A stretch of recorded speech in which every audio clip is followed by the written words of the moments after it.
Saudara-saudara yang kasih dalam Tuhan, kita sudah mendengar akan kesaksian demi kesaksian. Sekarang pada saat ini saya hendak mengajak kepada saudara-saudara untuk mengenal siapa sebenarnya Tuhan Yesus Kristus itu. Banyak orang mengatakan dirinya orang Kristen, tetapi sebetulnya mereka belum kenal akan Dia. Seperti kata Pak Syanturi, 48 tahun menjadi orang Kristen, sekedar agama Kristen, tapi tidak mengenal Dia. Karena kerap kali saudara, kekristenan itu dianggap adalah suatu agama. Saya selalu katakan, kekristenan tidak sekedar agama, tetapi adalah pengalaman pribadi dengan Allah. Pemrosesan kembali kehidupan di dalam dunia ini. Karena itu saudara, kalau saya melihat orang Kristen, saya dari kecil tidak mau menjadi orang Kristen. Karena dari kecil saya lihat orang Kristen itu adalah semua munafik. Betul katanya Pak Syanturi, katanya bodolan. Jadi kita harus sadar saudara. Sebab kenapa orang tidak mau menjadi orang Kristen? Orang Kristen munafik. KTP-nya Kristen, perbuatannya lebih jahat daripada orang yang bukan Kristen. Karena mengapa? Karena tidak kenal akan Tuhan Yesus Kristus. Pada waktu saya kecil saya tidak mau menjadi orang Kristen. Karena apa? Karena kenyataan-kenyataan yang saya lihat. Tetapi saudara, setelah saya mendengar dia berbicara, umur 12 dia berkata, jadi hambaku, baca firman Tuhan. Saya bilang, apa orang Kristen munafik? Baca, alami, lakukan, dan engkau lihat. Kalau tidak semua jadi, jangan percaya. Lalu saya mulai membaca, alami, dan semuanya jadi. Lalu saya mengatakan, wah luar biasa. Hidup sebetulnya hidup di dalam dunia ini, Allah sudah memberikan kepada anak-anaknya yang mau percaya kepada Dia. Tetapi kerugiannya adalah mereka tidak mau mengenal akan penciptanya. Maka dari itu kita akan belajar saudara. Kalau tidak saya alami sendiri, saya tidak akan mau menjadi seorang hambanya. Sekarang saya menjadi seorang penginjil. Padahal saya sebagai seorang dokter gigi sudah menjadi seorang direktur perawat gigi di Bandung. Dan Tuhan mengatakan tinggalkan semuanya jadi hambaku. Dan saya tinggalkan semuanya. Sekarang saya sebagai seorang penginjil. Tidak praktek lagi, tidak bekerja lagi menjadi direktur, tetapi menjadi seorang penginjil. Kalau dunia mengatakan orang gila, teman saya sendiri dokter mengatakan gila. Dia mengatakan anakmu mau kasih makan apa? Ya makan nasi, saya bilang. Masa dikasih makan apa? Dari mana? Allah yang memberikan. Caranya tidak usah tahu, yang penting buktikan. Allah sanggup memeliharakan burung diberi makan, masa aku tidak diberi makan? Firman Tuhan yang berkata. Dan sampai sekarang saya mulai tahun 1 April tahun 80. Saya tidak menjadi seorang dokter, tidak menjadi seorang direktur, menjadi seorang penginjil. Tidak punya gereja, tidak ada seorang pun yang menyponsori saya kecuali Allah. Dan Allah saya tidak pernah meninggalkan. Saudara boleh buktikan. Dan teman-teman saya dokter sudah membuktikan selama 7 tahun. Dia berkata, tidak masuk akal bagaimana kamu bisa hidup. Tapi engkau lihat, hidupku tidak kalah dengan engkau. Karena saya katakan pada waktu saya dipanggil, saya berkata, Tuhan, aku engkau panggil, ya.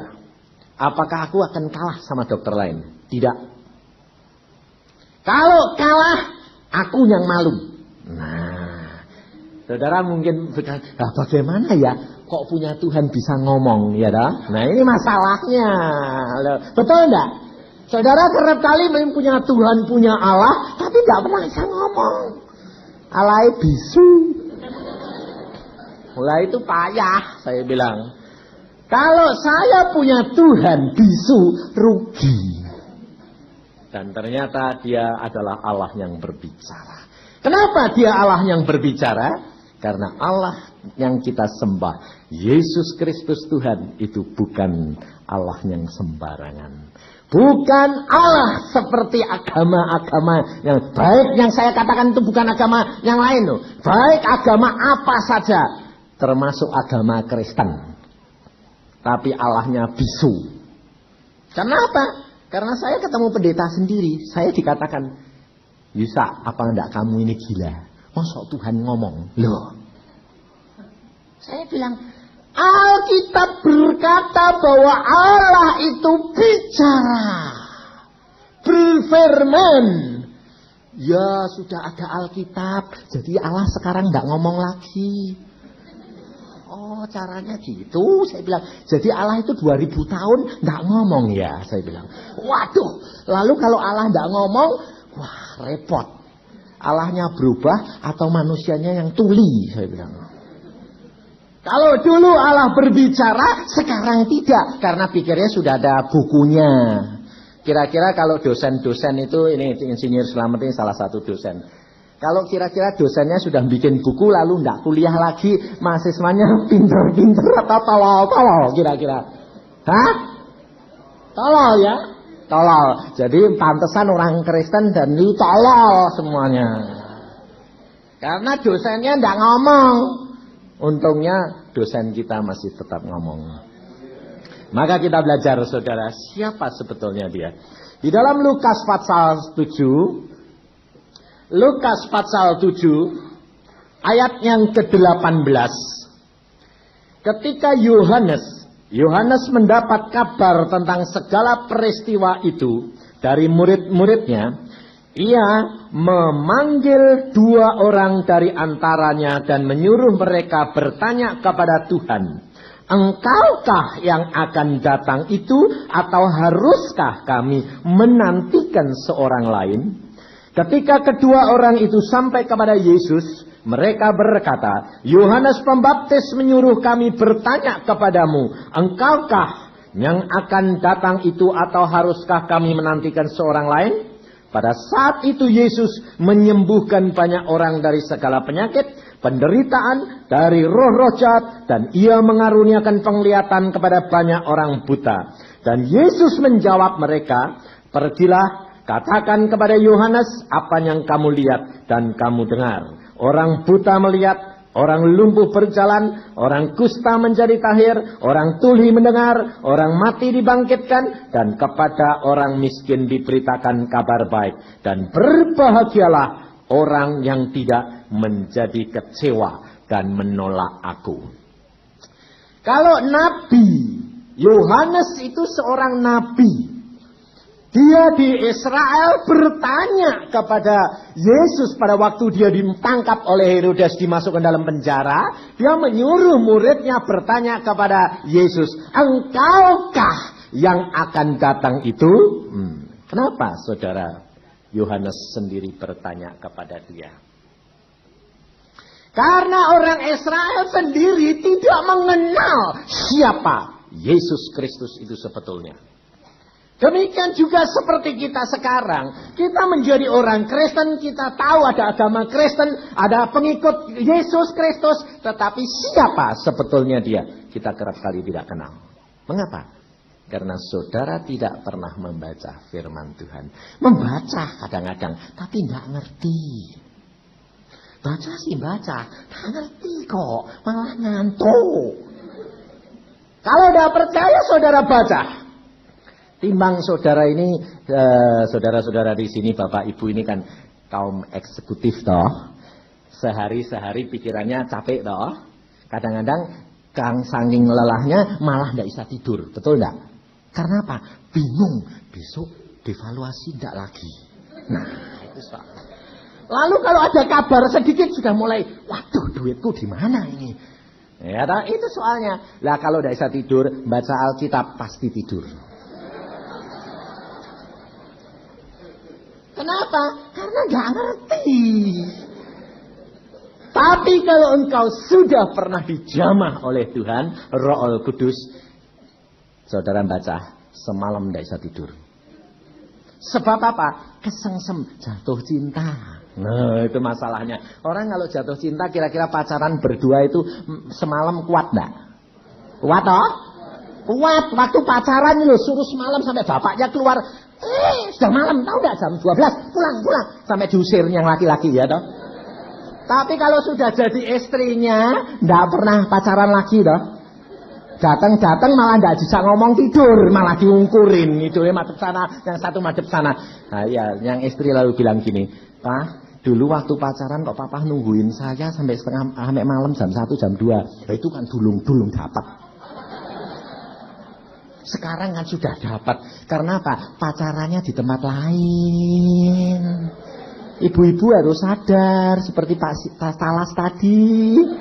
Pulang-pulang tuh sudah capek, sudah pacaran. Jadi pantesan sama Anda ngantuk. Saudara tahu, hidup kekristenan itu mengubah segala-galanya. Pak Iskandar sendiri itu apa orang baik loh. Untung-untung dia sudah ngaku loh tadi. Sama saja, satu setel. Tapi sekarang sudah berubah. Suasana seperti ini saudara tidak akan dapatkan di tempat yang lain. Ada pulang-pulang Anda ada damai sejahtera. Kalau Anda pergi ke night club, pulang-pulang takut ketahuan. Sebabnya apa? Pasti pulang dari night club mesti masuk ke toilet bersih-bersih. Supaya baunya jangan ketahuan bau orang lain. Loh, betul enggak? Ini kenyataan hidup loh. Kita sama-sama laki loh. Istri saya ya ada di sini loh, enggak usah khawatir.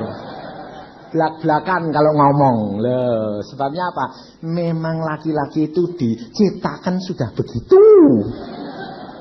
Tetapi Yesus datang untuk mengubah kita. Saudara tahu. Saya seorang yang dulu brengseknya juga satali 3 uang sama. Boleh tanya istri saya. Dan semuanya diubah Tuhan jadi baru. Saya sudah 52 tahun, istri saya 51. Loh. Tapi sekarang hidup saya kayak pacaran terus. Loh, boleh tanya dia istri saya. Benar, sampai anak-anak saya yang sudah gede-gede bilang, Papa sama Mama tambah tua, kok tambah pacaran terus. Hidup kekristenan tambah tua, makin menjadi. Loh, jadinya jangan sama orang lain, jadinya sama istri sendiri. Itu loh. Karena apa? Tambah manis. Karena apa? Hidup di dalam dunia itu sebetulnya sudah diberikan kasih. Kalau Yohanes Pembaptis seorang nabi bertanya, siapa engkau? Apakah engkau yang akan datang kembali, yang akan datang itu? Apakah kami harus menantikan orang lain? Kenapa? Saudara tahu.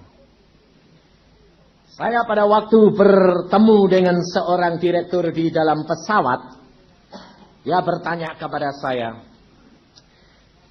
Pak, agama Kristen itu kok lucu ya Pak? Kenapa? Allah kok bisa punya anak?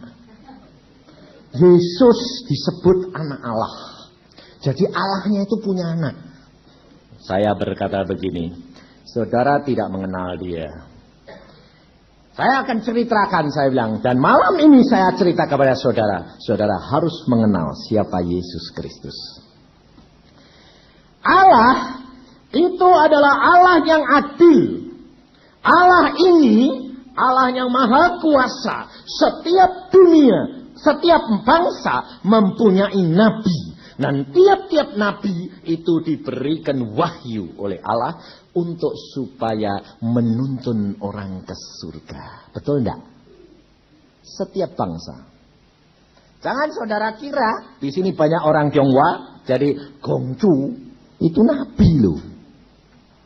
Dan Gongcu sendiri berkata, kalau aku hari ini dapat bertemu dengan kebenaran, aku malam ini mau mati. Gongcu sendiri berkata.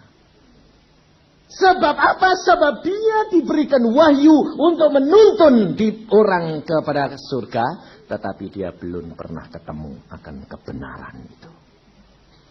Dia menunjukkan jalan-jalan supaya berbuat baik, supaya menuju kepada kebenaran, tapi dia belum pernah bertemu dengan kebenaran. Dan di dalam nabi yang lain juga dia mengatakan, di dalam orang Indonesia adalah Joyoboyo. Joyoboyo sendiri seorang nabi. Dan dia berkata, akan datang nanti Ratu Adil yang akan memerintah dunia. Untuk pergi ke surga. Seperti jalannya sempit, rambut satu dibelah 7. Nah, baca firman Tuhan, semuanya digenapkan. Di dalam nabi satu lagi, Nabi Muhammad, dia berkata, Isa bin Maria, dia akan datang kembali menjadi hakim di atas segala hakim. Dia akan menghakimi dunia ini. 3 nabi paling sedikit sudah mengatakan. Kalau di dalam Alkitab Nabi Musa, di dalam Alkitab lagi Nabi Beliam, nabinya bangsa Median. 5 nabi paling sedikit sudah menyatakan siapa sebetulnya keadilan dan kebenaran itu. Maka dari itu saudara, kita harus tahu mengapa Yesus dikatanya oleh Yohanes Pembaptis, apakah engkau yang datang itu ataukah kami harus menanti orang lain? Maka pada waktu saya ditanya juga mengatakan, apakah Allah beranak? Saya berkata, Allah tidak pernah beranak. Nah, kenapa Yesus disebut anak Allah? Saya katakan, Allah adalah pencipta langit dan bumi. Dan dia adalah ruh adanya.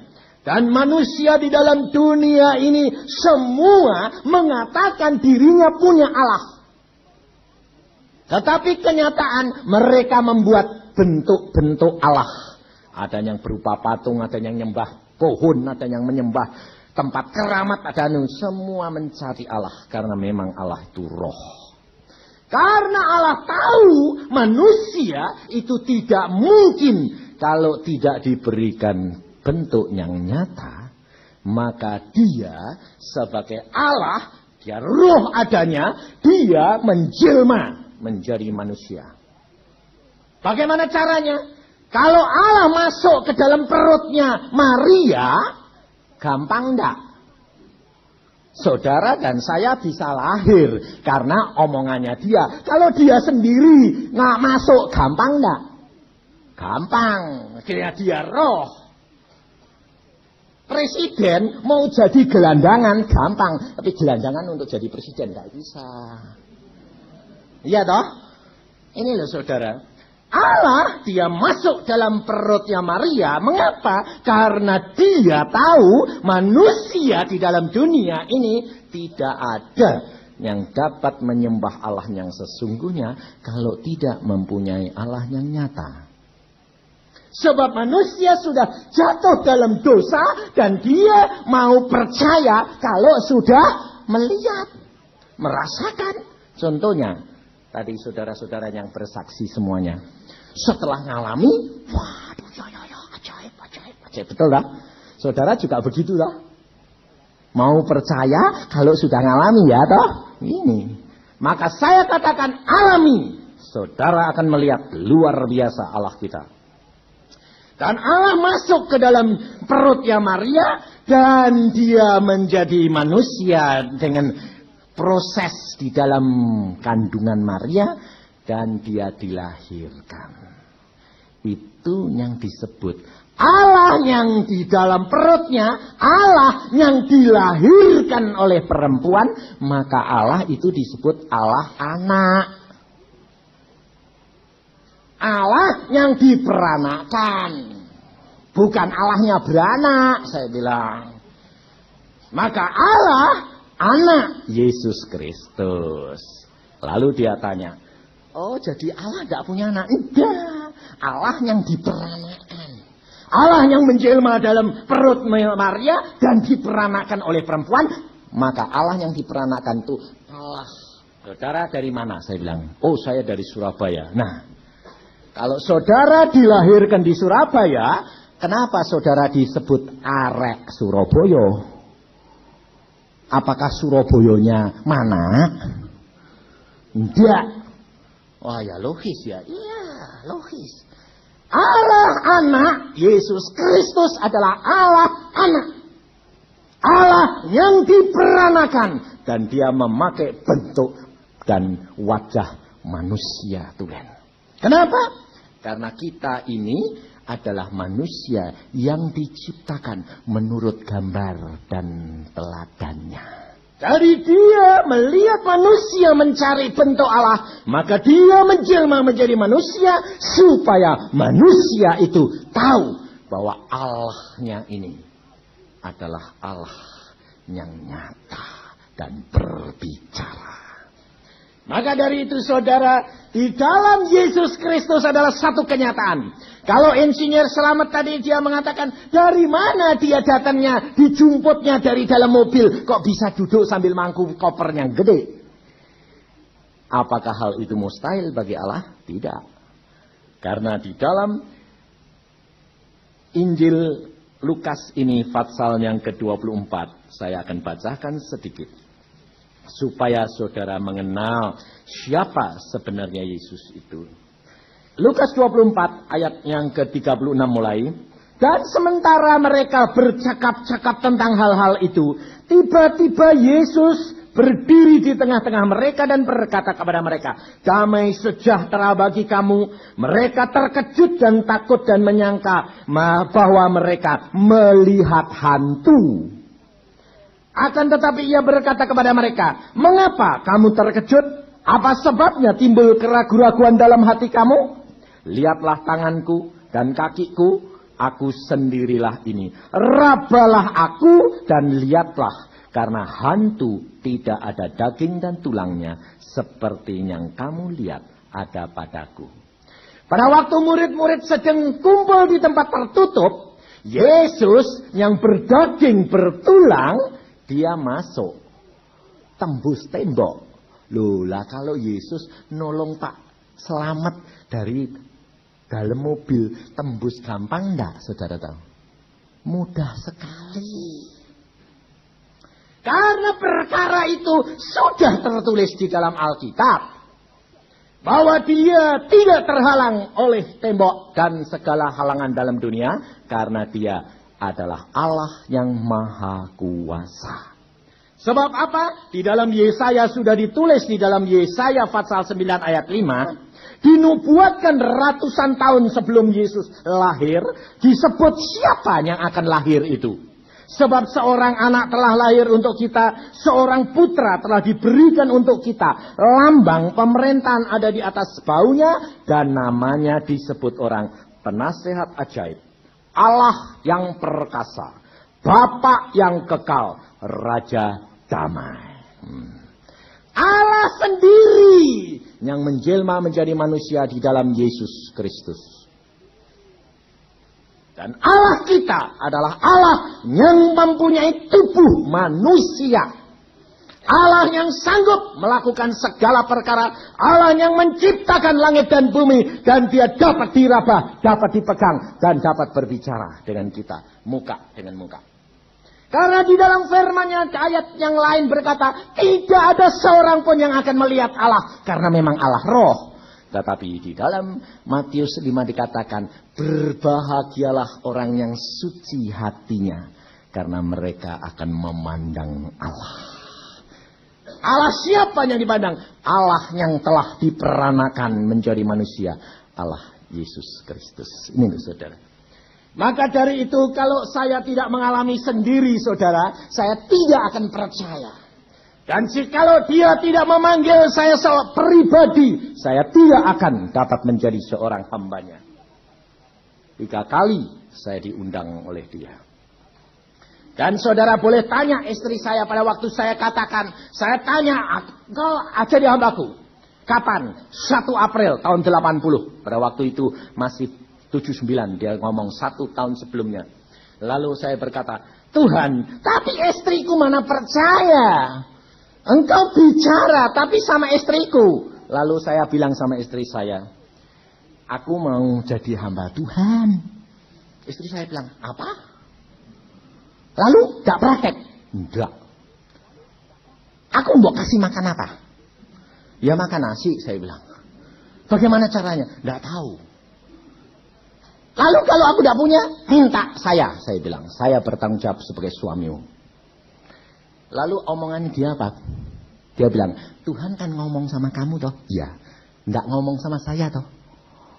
Aku kan istrimu, satu bagian. Kan katanya suami istri itu setubuh, satu tubuh. Lah kalau ngomong sama kamu ya mesti ngomong sama saya. Waduh, saya jadi bingung. Lalu saya bilang, lah terus bagaimana? Suruh buat saya bisa mengerti. Kalau aku tidak mengerti, tidak. Wah, lah saya jadi bingung ini.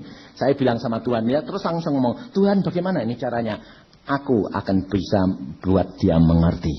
Bagaimana caranya Tuhan? Apa? Dia tanya. Lalu saya tanya, apa yang kamu mau minta? Gini, saya mau minta sesuatu dari Tuhan yang istimewa. Apa? Pada waktu tahun 80, itu belum ada baru pertama kali keluar itu kompor yang panggangan ayamnya muter-muter itu loh. Itu dia bilang, aku mau kepengin itu. Beli toh. Enggak mau. Loh, lah kok enggak mau beli? Iya. Kalau beli kan aku yang usaha atau kamu yang ngasih duit. Enggak. Saya minta tanda itu tanganku sendiri. Allah sanggup memberi, aku enggak. Walah, saya pikir gini, walah kamu kok kurang ajar gitu. Siapa yang ngasih? Kamu istri dokter yang mau ngasih gitu. Enggak, dikasih orang dia enggak mau. Mau beli ke ya enggak mau. Tapi tanganku sendiri yang harus diberkati Tuhan. Saya bilang, ya kamu enggak kerja kok. Bisa diberkati bagaimana? Loh, katanya Allah mau ngomong. Ya mesti ngomong sama saya. Waduh. Lalu saya bilang, Tuhan ampuni. Tuhan ngomong apa? Aminkan. Loh, caranya enggak usah kamu tahu. Nanti tak urus ya nih. Wah, lah saya bilang, amin. Lalu saya bilang, amin. Lalu istri bilang, benar ya. Ya.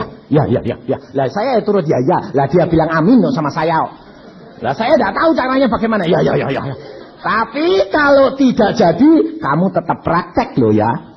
Ya. Bagaimana? Dia istriku. Ya. Saya bilang, oke. Lalu saya sedang sembahyang, saya tidak tahu caranya bagaimana. Setelah seminggu lewat, di koran itu ada sayembara. Ibu Nyonya Tansil, Profesor Tansil ngadakan sayembara. Sayembara masak perlombaan seluruh Jawa Barat.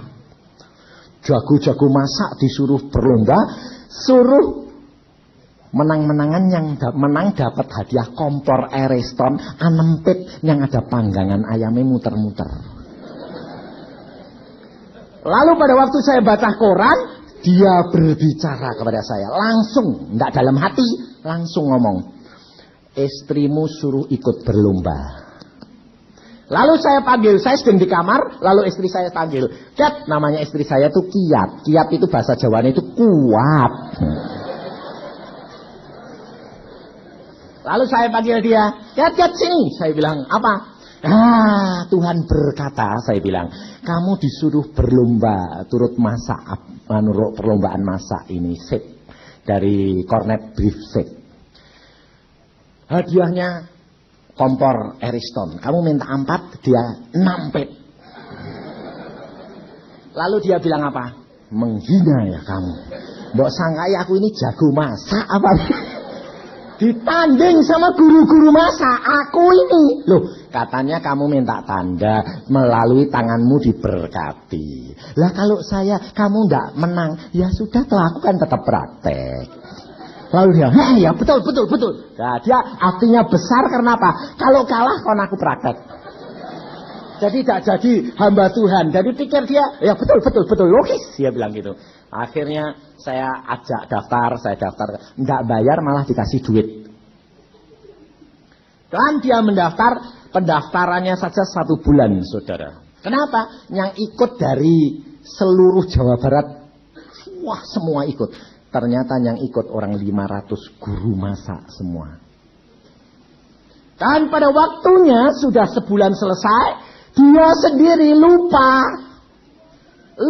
kalau besok itu perlombaan tuh lupa, gak siap-siap.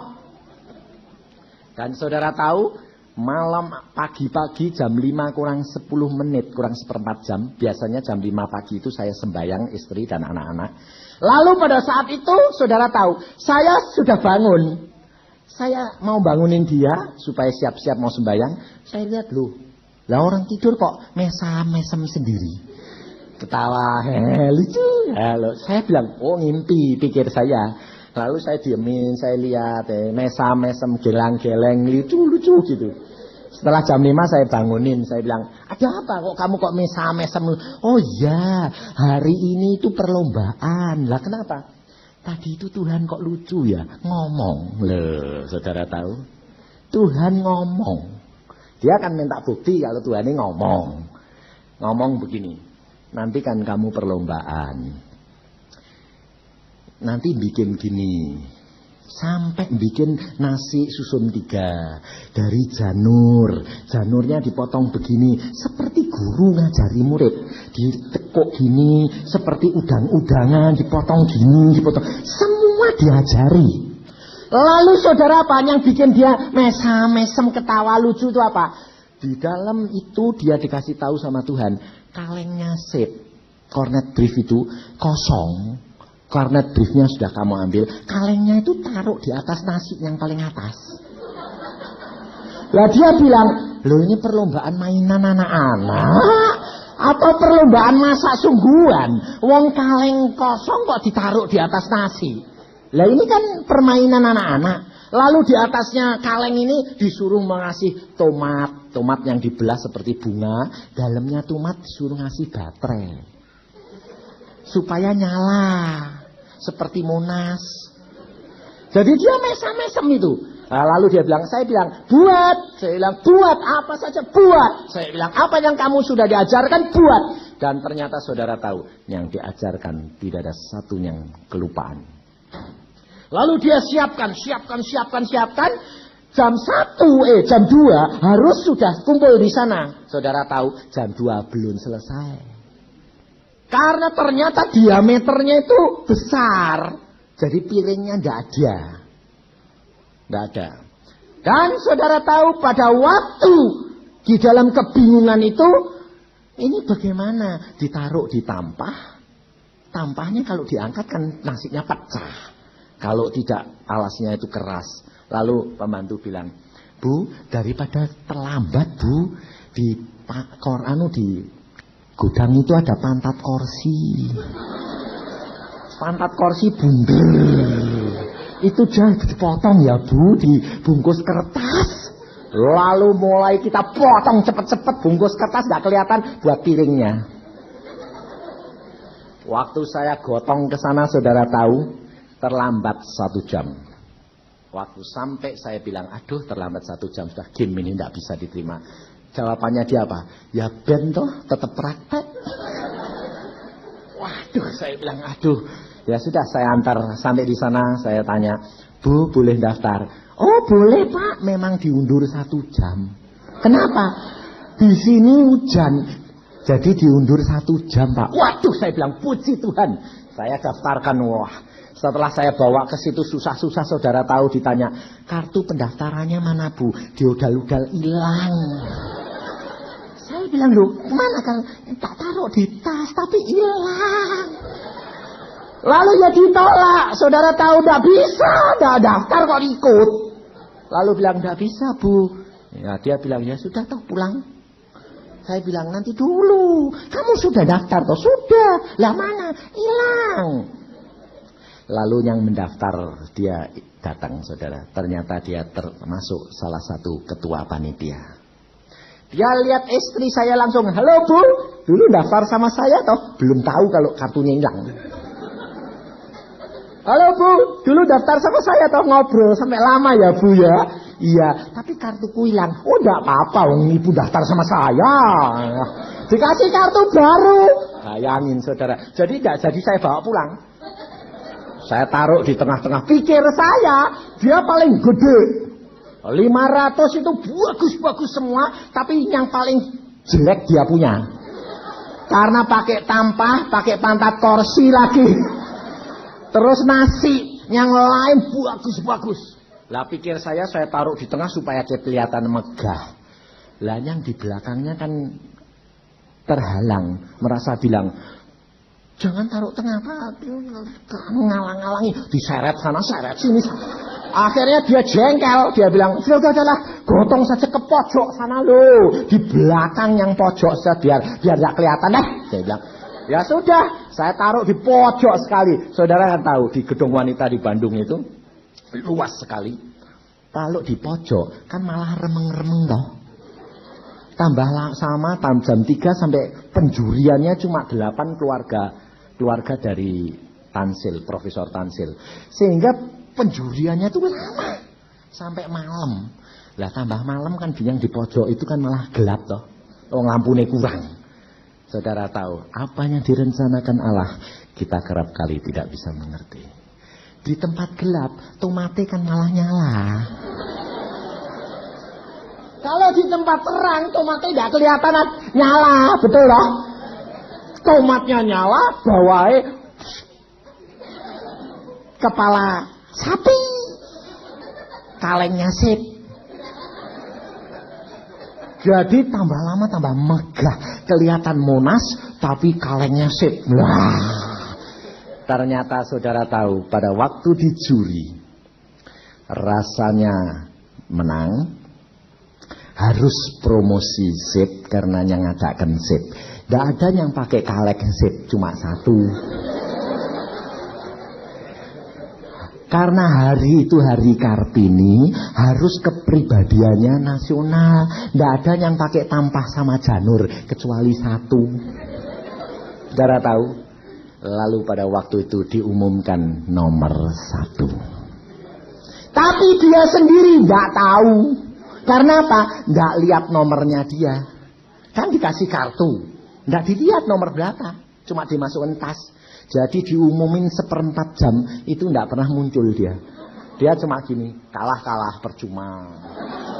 Kalah percuma. Dia bilang gitu. Temennya tanya. Nomormu berapa? Sebujelah. Aku tuh kalah. Loh, nomormu berapa? Waktu dilihat, loh, nomormu gini kok. Aku, oh iya, kok menang? Ya kok aneh. Saudara tahu? Allah memikirkan, manusia memikirkan jalannya. Allah yang menetapkan. Kita tidak bisa tahu, saudara. Dan saya pulang dari praktek, saya mampir, saya bilang, kalah apa menang? Aku praktek atau tutup? Lalu dia nangis, dia bilang, ternyata Tuhan itu luar biasa. Apa yang dia sudah katakan tadi pagi, aku lakukan. Semuanya jadi. Dan ternyata nomor 1. Dan aku bawa pulang kompor ini. Sekarang aku harus menyerahkan engkau menjadi hambanya. Saudara tahu? Bagi manusia mustahil. Bagi Allah tidak ada barang yang mustahil. Dan pada waktu itu saya datang, saya ambil, saudara tahu, malu saya sebagai seorang dokter luar biasa. Karena saya datang, itu nomor 1, semua peserta nyicipin, luar rebutan, ngambil apanya. Sampai tampahnya diambil, waktu tampah dibuka, aduh. Orang lalu teriak, pantat kursi. Aduh, malunya. Saya luar biasa, saudara. Karena, waduh, dokter, ngawasi itu pantat kursi. Bukan tidak punya, kepaksa, tidak ada. Karena mendadak. Ini loh, saudara. Kalau saudara mempunyai pengalaman pribadi dengan Yesus, engkau akan melihat dan mengenal dia. Tanpa engkau punya pengalaman pribadi dengan dia, engkau tidak akan mengenal dia. Kenapa Yesus berkata, engkau kalau percaya kepadaku, kata Tuhan di dalam Yohanes pasal 1, aku akan memberikan kamu kuasa. Barang siapa yang percaya di dalam namaku, aku berikan mereka kuasa menjadi siapa? Anak-anak Allah. Kenapa saudara-saudara kami, Pak Sianturi dan Insinyur Selamat mengatakan anak Tuhan? Karena diberi kuasa menjadi anak-anak Allah. Anak-anak Allah yang maha tinggi. Dan Yesus berkata, di dalam Yohanes 15, hidup di dalam dunia ini saudara tahu apa yang dicari? Kesukaan, kesenangan. Kita kerap kali cari ke nightclub, kita cari ke tempat steamboat, kita cari ke tempat bioskop, kemana saja. Tetapi kita tidak pernah mendapatkan. Sebab Yesus sudah berkata rahasianya ada di dalam sini. Yohanes 15 ayat 9 dan 11. Seperti Bapa telah mengasihi aku, demikian juga aku telah mengasihi kamu. Tinggallah di dalam kasihku itu. Jikalau kamu menuruti perintahku, kamu akan tinggal di dalam kasihku. Seperti aku menuruti perintah Bapa dan tinggal di dalam kasihnya. Semuanya itu kukatakan kepadamu, supaya sukacitaku ada di dalam kamu dan sukacitamu menjadi penuh.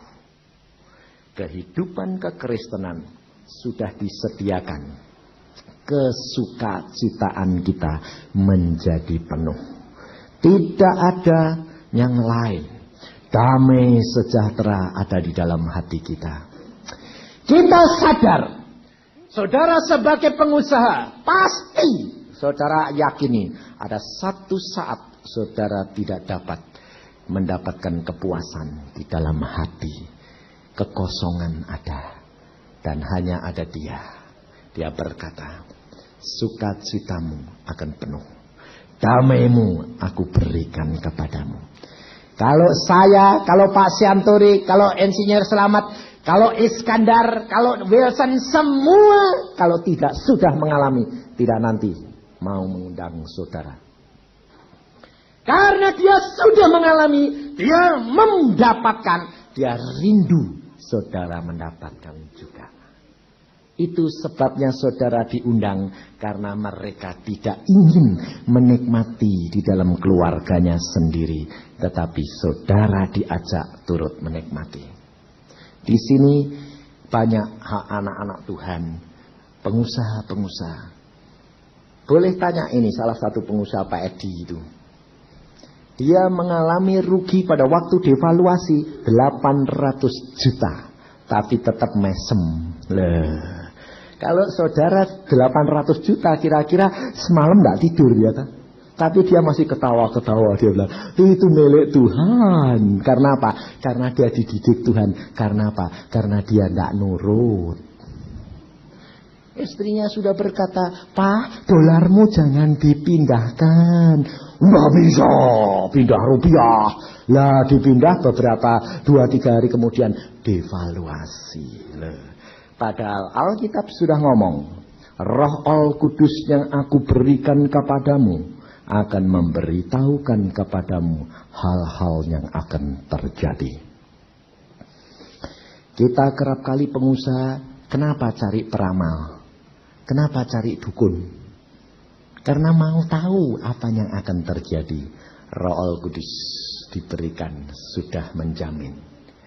Dia akan memberikan tahu kepadamu apa yang akan terjadi. Dia akan menuntun kepadamu dalam seluruh kebenaran.